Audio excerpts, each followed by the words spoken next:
merci tout le monde. Hi, everybody. It's a pleasure to see all of you today. I'm now in Washington, and I'm here to implement the plan that I've talked to you about many times, and I reiterated at the beginning of the week, which is essentially working on preventing tariffs, which is our main objective, and also working on our response.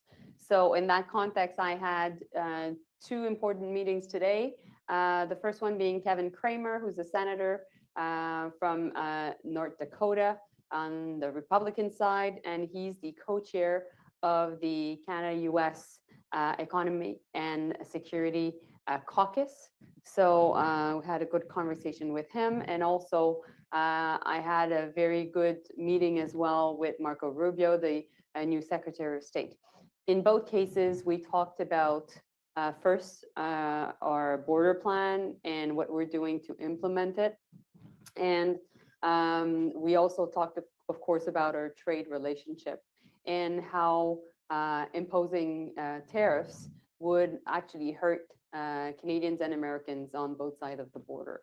And I also made clear that should tariffs be imposed, we would retaliate, and everything was on the table. Along with these topics, I also talked with the Secretary of State Rubio about many different issues, including, of course, Ukraine, the Middle East, the Arctic, China, and the Indo-Pacific, the Middle East, and also what's happening in Congo right now. So I will be able to answer any of your questions. Maintenant, laissez-moi juste présenter en français. Donc, je suis à Washington présentement. J'ai eu l'occasion de rencontrer deux personnes clés du côté du Sénat et aussi de l'administration américaine. Mon but ici, c'est vraiment de continuer à mettre en œuvre notre plan qui a deux objectifs. Le premier, c'est de prévenir les tarifs, et c'est toujours notre objectif principal. Et le deuxième, c'est préparer la réponse si jamais il y avait des tarifs qui étaient imposés. J'ai rencontré donc Kevin Cramer, qui est un sénateur républicain du Dakota du Nord, qui est le coprésident du caucus canado-américain sur l'économie et la sécurité. Et j'ai également rencontré Marco Rubio, le nouveau secrétaire d'État américain. Dans les deux cas, j'ai parlé de la question, bien entendu, des frontières, de notre plan pour la frontière canado-américaine et de sa mise en œuvre. Et j'ai également parlé de notre relation commerciale en mettant l'accent sur le fait que si jamais les tarifs étaient imposés, bien entendu, ça nuirait certainement aux Canadiens et aux Américains des deux côtés de la frontière. Et si jamais ces tarifs-là étaient imposés, à ce moment-là, le Canada n'aurait aucun autre choix que d'offrir une réponse robuste. Et donc, par conséquent, tout était sur la table. Avec le secrétaire d'État américain, j'ai également parlé de l'Ukraine, du Moyen-Orient, de la Chine, de ce qui se passe aussi dans l'Indo-Pacifique, en Arctique, et nous avons couvert aussi ce qui se passe présentement au Congo. Donc, voilà, ça me fait plaisir de répondre à toutes vos questions. Thank you, merci. We'll now start the question period. Nous allons maintenant commencer la période de questions. As a reminder, one question, one follow-up. Une question de suivi. Nous allons commencer par Christian Noël. Go ahead. Bonjour, Madame la Ministre. Merci de prendre nos questions. Pardon, bonjour, Christian. Ça me fait plaisir. Merci. Merci. Oui, c'est vous. Je pensais que c'était moi qui étais sur mute. Non, c'est moi, c'est moi. Je me demandais, pensez-vous avoir réussi à convaincre l'administration Trump? On a réglé la question de la frontière et sortez-vous rassurés qu'on va éviter une première vague de tarifs? C'était vraiment une rencontre très positive, puis je pense que c'est une relation sur laquelle on peut bâtir. C'était un premier bon contact officiel parce que j'avais déjà eu une rencontre au mois de décembre de façon privée avec Marco Rubio. Je vous dirais que encore et toujours, on sait ultimement que c'est le président qui va prendre la décision. Mon boulot présentement est de travailler à parler de notre plan sur la frontière, à convaincre aussi à quel point cette frontière-là elle est sécuritaire. mais aussi on doit en faire plus ensemble et c'est exactement ce que nous faisons. C'est pour ça que notre plan sur la frontière de 1,3 milliard de dollars a beaucoup d'impact, est en train d'être mis en œuvre rapidement. Et ultimement, que ça peut être une relation gagnant-gagnant. Et sincèrement, ce que j'entends ici à Washington, c'est que ça résonne. En même temps, M. Trump respecte aussi la fermeté. Comment avez-vous passé le message de la fermeté canadienne à M. Rubio? Bien, la fermeté canadienne, c'est premièrement, à partir du moment où le président Trump a référé à 25 de tarifs liés au problème de fentanyl à la frontière, nous avons agi. Nous avons agi en l'espace de 15 jours. Et nous avons présenté un plan qui était robuste, un plan aussi qui faisait en sorte de protéger nos propres intérêts. Pourquoi? Parce que, et ça je l'ai mentionné à Marco Rubio, le secrétaire d'État, on sait qu'on a un problème d'armes à feu illégales qui proviennent des États-Unis. On sait aussi qu'on est préoccupé par le fait qu'il pourrait y avoir un flot de migrants illégaux qui proviennent des États-Unis. Donc, de notre côté, on rappelle toujours les faits. Les faits, c'est que, premièrement, moins de 1 du fentanyl qui est aux États-Unis provient du Canada et moins de 1 des immigrants illégaux qui sont aux États-Unis proviennent du Canada. Et donc, lorsqu'on s'attarde aux faits, lorsqu'on met l'accent aussi sur ce qu'on fait, donc les actions qu'on met en place et les impacts de ces actions-là, je pense qu'on a une très bonne crédibilité. Mais, comme je vous dis, il y a un niveau de prévisibilité qui est lié à cette administration-là. Les pouvoirs sont entre les mains du président Trump et donc, il faut être prêt à tout. Et donc, notre fermeté, c'est aussi de répondre à des tarifs et avoir une réponse robuste. Et ça aussi, ce message-là passe. Merci. Next question, Dylan Robertson. Hi, Minister. Thanks so much for taking our questions. I'm wondering what your response is to Lutnick's suggestion that these border tariffs are just phase one, and do you also think that Canada has done enough to appease the immediate threat in front of us? Well, when it comes to the comments of the future Secretary of Commerce, Howard Lutnick, I think his comments regarding the fact that we were addressing the border issue and fentanyl were positive. Of course, we need to make sure that we continue to have conversations with him, and we need to continue to have conversations with Tom Homan, who is the border czar, and ultimately make our case to so many key Republicans that are working here on the Hill in Washington. And I must say that every time I'm presenting our border plan, every time I'm presenting facts, which are first, less than 1% of fentanyl that is in the US comes from Canada, and less than 1% of illegal migrants in the US come from Canada. Well, that is definitely also resonating. So I think that we have a good strategy, and we are willing to make sure that this is a win-win partnership. And in that sense, we are making sure also that at the officials level, so at the RCMP level, at the CBSA level, we're making the contacts to clearly show what we're doing. Thank you. And Minister, I also have an article out today on Carolyn Bennett's appointment as ambassador to Denmark. We have emails from a Freedom of Information request showing that the Privy Council had pushed our diplomats in Copenhagen to expedite her agrément as ambassador. The Bloc Québécois says that this is repeated political interference in senior appointments to the Foreign Service. And I just wanted to get your response to that. I'm not aware of that information. Actually, Dylan, this is the first time I heard about it was when I read your article this morning.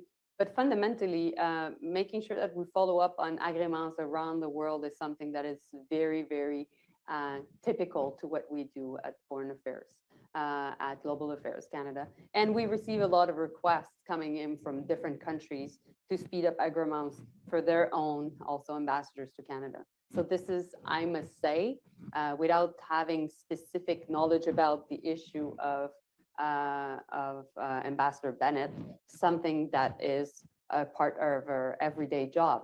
Meanwhile, I think it's really important right now that we have a close relationship with Denmark, and that we have somebody that is very knowledgeable and very professional.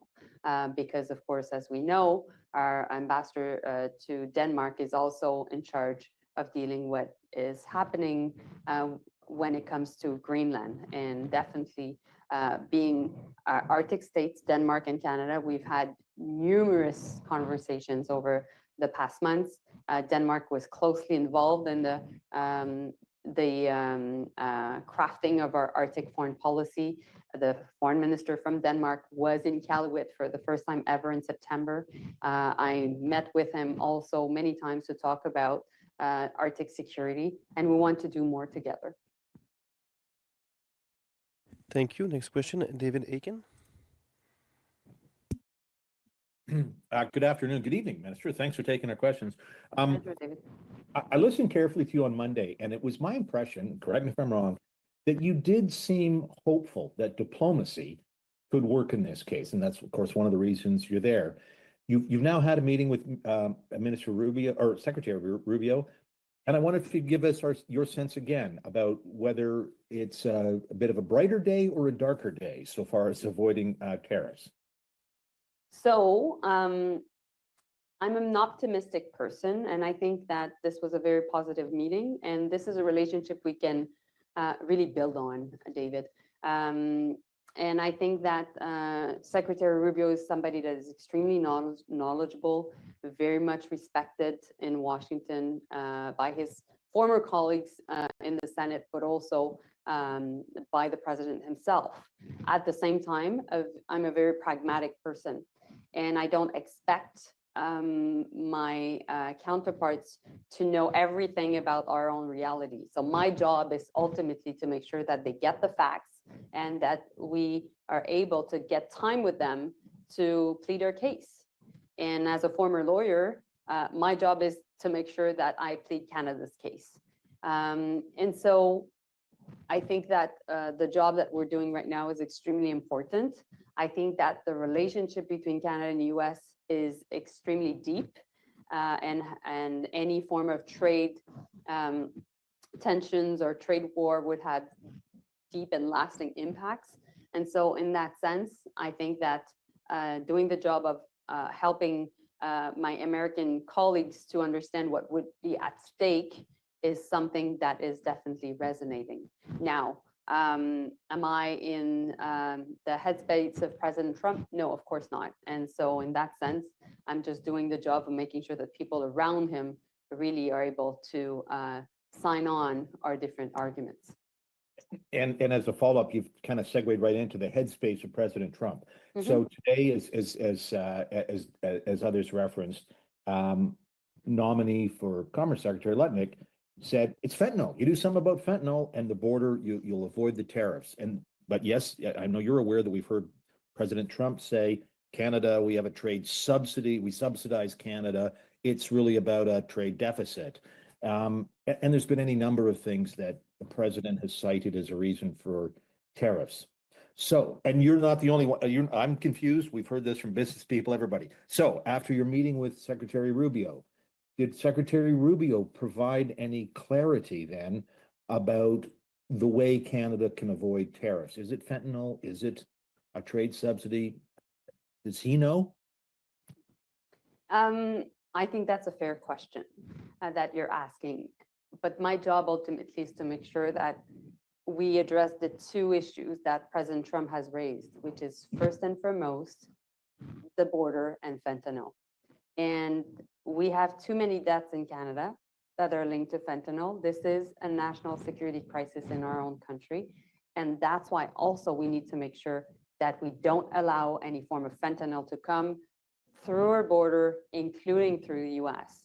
So that's why we came up with the fact that we needed a border plan to address this issue. Less than 1% of the fentanyl in the US is coming from Canada. So that's why we're proposing a joint strike force on fentanyl to make sure that ultimately this issue is addressed. And we're putting all the resources, the boots on the ground, the Blackhawks, the helicopters, the drones, everything at the border to secure the border.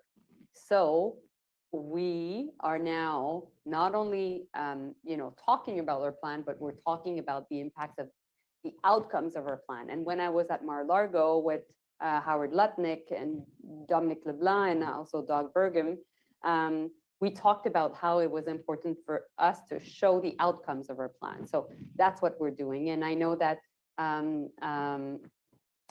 David McGuinty, the Minister of Public Safety, and I will have more conversation this week until Friday on this very issue. On the question of our trade relationship, I think that number speaks for themselves.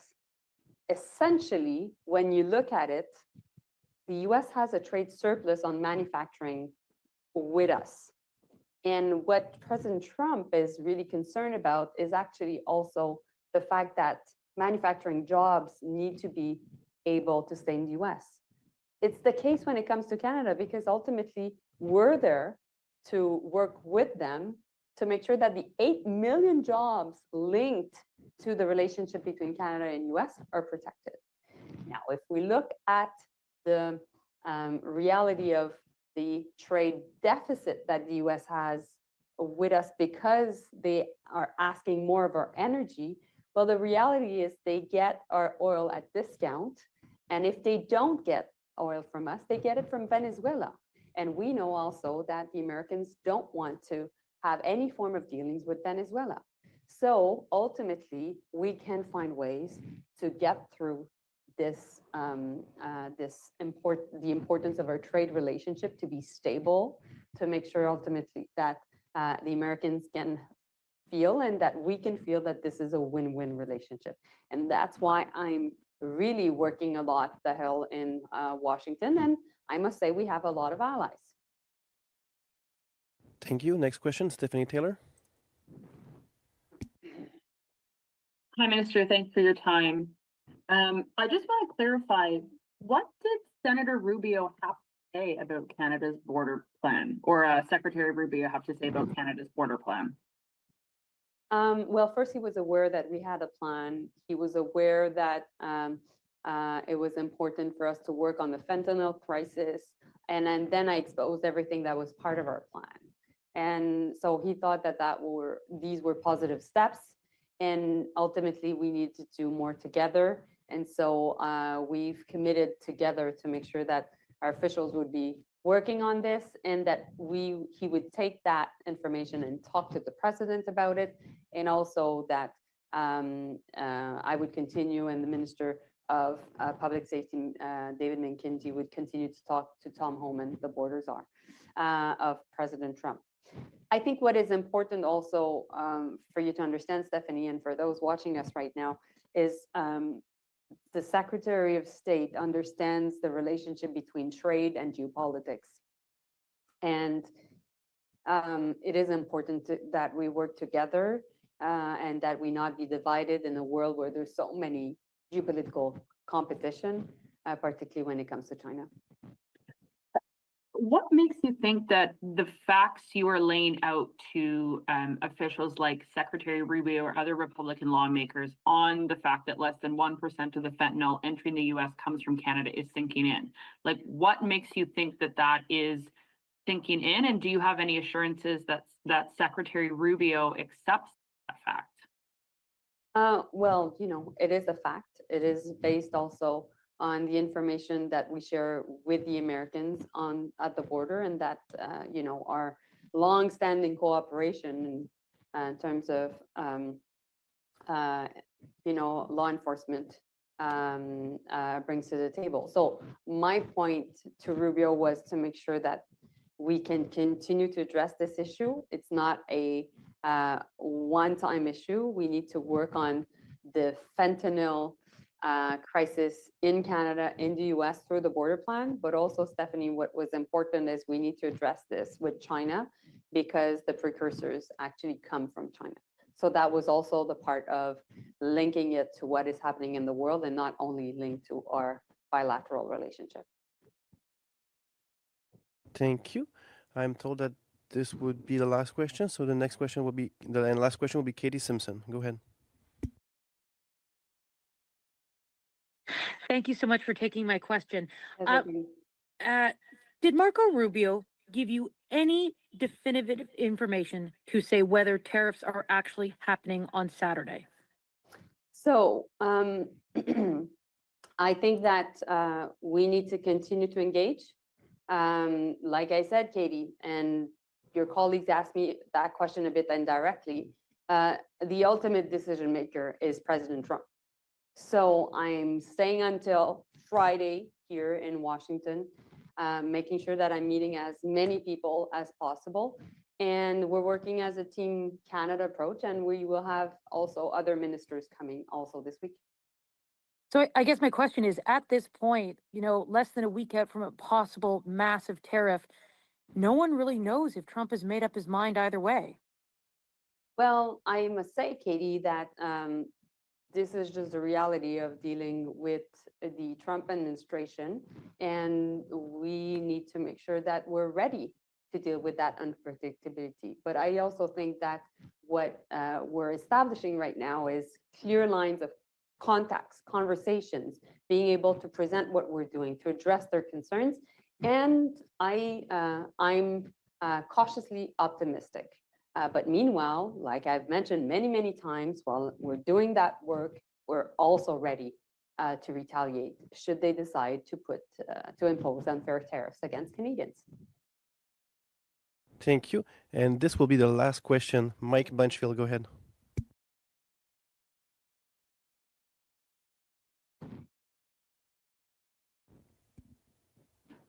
Mike, do you hear us?